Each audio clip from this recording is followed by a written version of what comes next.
Okay, so the next one has to do with what's called logical indexing.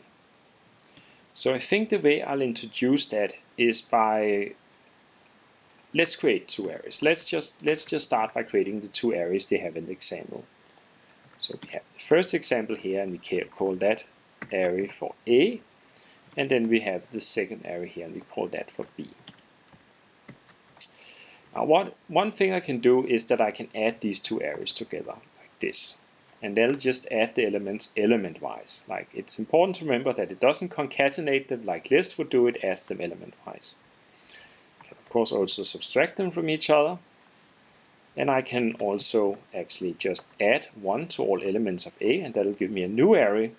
So A remains unchanged, it gives me a new array with elements of A, but with 1 added. So it's I call that for C, for instance. You can see that A has this, is like this, and C is like this, and it's like add 1 to each element of A. I could also again take A and multiply each element with 3, and now I get a new array that looks like this. Now I can also compare arrays. So let's try to see what happens. Oops. Here I have A and here I have B, and then let's try to compare the two like this. How would that potentially work?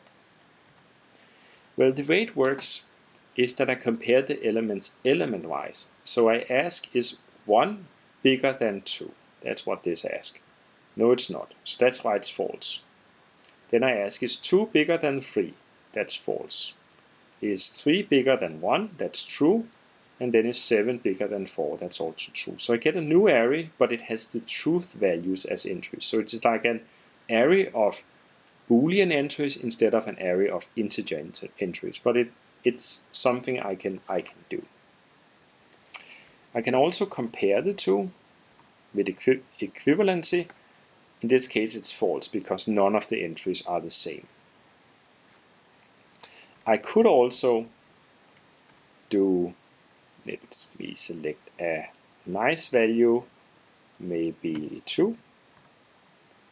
That's just going to compare all the elements in A with 2 element-wise. So it's like asking, is this bigger than 2? That's false. Is this bigger than 2? That's false because it's strictly bigger. Is this bigger than 2? That's true, and this is also true. Of course, that also works if I use bigger than or equal, but in this case I get a true here because 2 is bigger than or equal to 2. So that's also something we can do. Okay, so this doesn't explain why these kind of arrays are like, of course this is nice or cool or whatever, but it's also pretty useful in certain cases because we can do what's called logical indexing. Logical indexing means, let me just get this first array, and let's call it capital I. Because if I now say A of I, what it does is that it creates a new array. It has element 3 and 7, and that's because these two elements of I are true, and therefore it selects the elements of A where the condition is true. So it selects 3 and 7, and that's why I get this new array. I can abbreviate that a bit by doing A bigger than B. So A and B. So if I do this, I will get 1 and 2, and that's because this array has elements true, true, false, false. So it selects element 1 and 2 corresponding to the two true values. So that's something that I can do.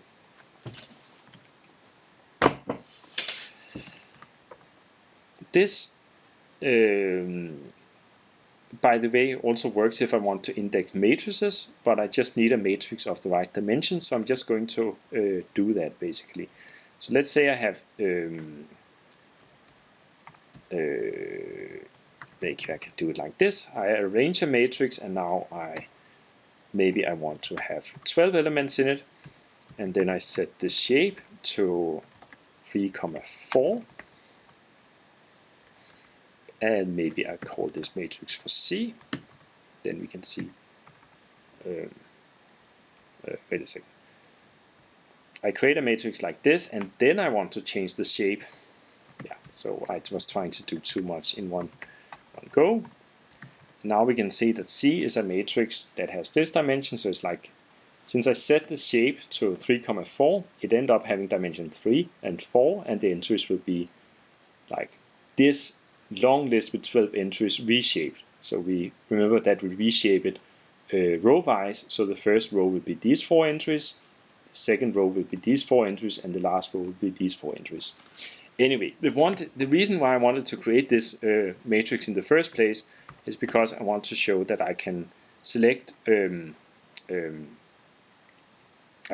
columns, and then I can select according to the true value of this. So remember that A bigger than B is false, false, true, true, and therefore this is going to select these 2 columns, and I select the entire column like this. And I can start to combine these things. So if I select 1 here, I select this row, and then according to this condition, I select what's in these 2 columns. So that's going to be, if we keep everything straight, it's going to be an array with entries 6 and 7. So you can just verify this, 6 and 7, corresponding to like selecting this row. So you can potentially see why this can perhaps be a powerful way of getting entries out of matrices. But let's try. Okay, so let's try to now that we have the basic notation down, let's try to solve some of the exercises. So we want to create two arrays of just 1 dimension, so v1 and v2. So I'll just start by creating v1 and v2. Okay, and then let's look at v1 and v2. Okay, let's look at what we need to do. The elements of v1 that are less than 3. So I can do that by saying I want the elements in v1 where v1 is less than 3, and that will give me the corresponding entries. So for v1 less than 3, that would be this, this, and this. So that's what it returns. That are the elements of v2 that are negative. Well, I have v2. Oops, my bad. I have v2, and then I select the elements where v2 is less than 0. That gives me this entry and this entry. Okay. Elements of v2 that are greater than 0. Easy. Okay, the elements of v1 that are greater than the corresponding element of v2. So I select the elements in v1 where v1 is greater than v2, right?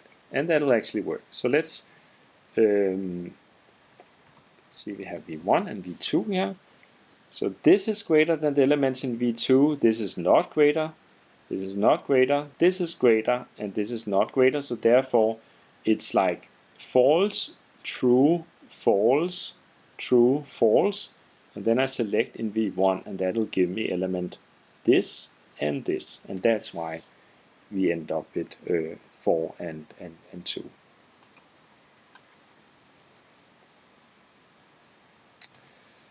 Okay. So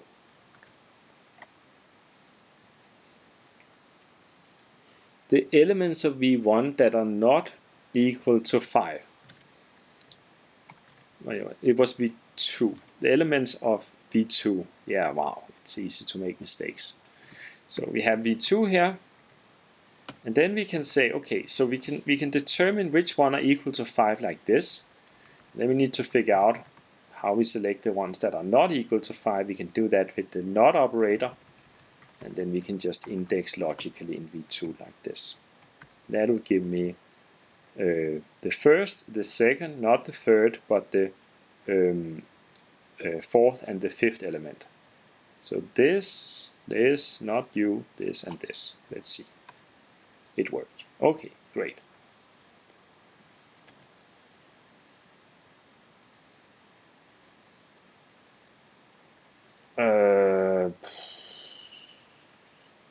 Think about how you would solve exercise 1 and 5 without using vectorization. Well, for loops. it's a little nasty to write for loops here. So let's try to think about it.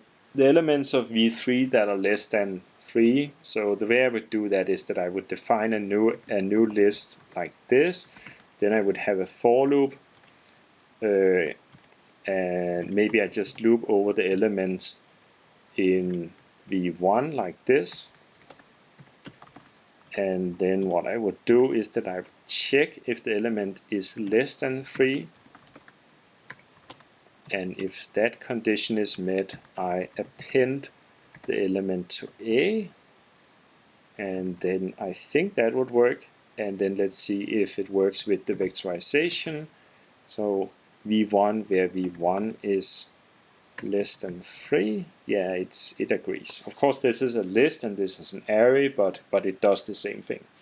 So this is a case where I started by saying that lists generally had advantages over NumPy in terms of readability, but this is a case where we are in a situation with a task where NumPy is really excellent.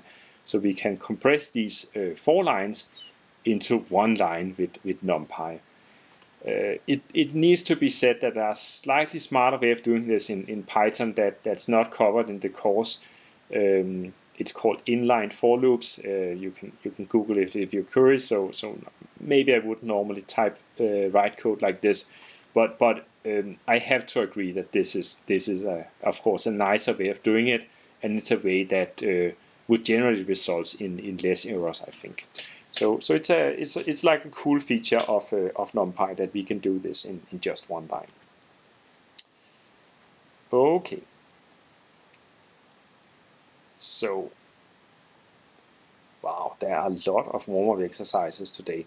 But I'll end here, and then we'll return to then I'll get to warm-up exercise 11.4 in the next video.